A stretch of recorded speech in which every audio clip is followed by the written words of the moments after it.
You're watching East Midlands Today on the BBC, and just over 50 years ago, the UK's first conservation area was declared, and it was declared in Stamford.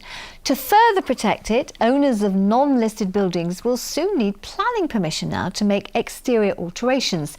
And, if approved, will need to use traditional materials. Well, fortunately, the nearby Collyweston Slate Mine has recently reopened after being mothballed for decades. Many of the town's roofs are covered by the slate it produces. Quentin Rayner has been to pay it a visit. Collyweston Slate Mining has been a part of the Smith family since the late 1800s. 50 years after it closed, due to a glut of reclaimed slate and spiralling wages, an old face has now been reopened. Modern regulations required a second 80-metre-long access tunnel to be excavated. So Nigel, how long did it take to excavate this tunnel? Well, after we got the planning permission, it took about a year to form this tunnel after excavating through the old mine workings. In the old days, miners had to work on their hands and knees to uncover the slate. Now it's all done mechanically with a remote-controlled electric mining machine.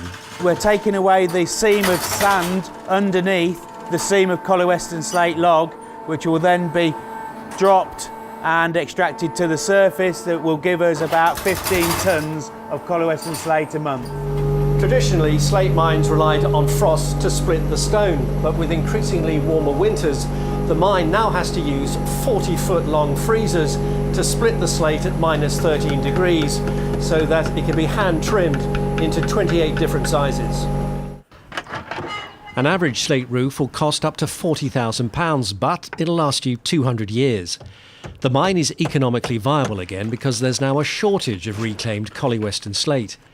Demand is likely to increase in Stamford from next year, when planning permission will be required for any exterior alterations to non-listed buildings to help protect and preserve the conservation area. When the mines closed, it was only available by pulling it off other buildings and reworking it. What we're now saying is that there's going to be a new supply of slate coming onto the market so that you are able to re-roof with Collyweston slate.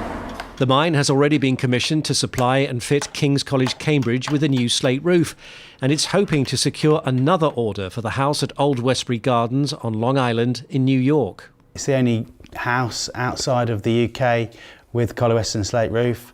And also family-wise as well, that I know my great-grandfather was also involved in the project originally.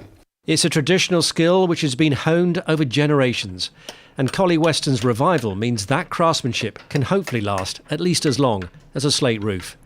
Quentin Rayner, BBC East Midlands Today, Collyweston. Cracking stuff. You can't slate that story, can you? Oh, ba-bum. Collyweston, it's a lovely name, isn't it? And we're saying you can't take a bad picture of Stamford. It's so beautiful. No, you turn around one corner, you think you've just seen something that's the most beautiful you're ever going to see, and around the corner there's something even better. Yeah, I can't believe it is this time of year again.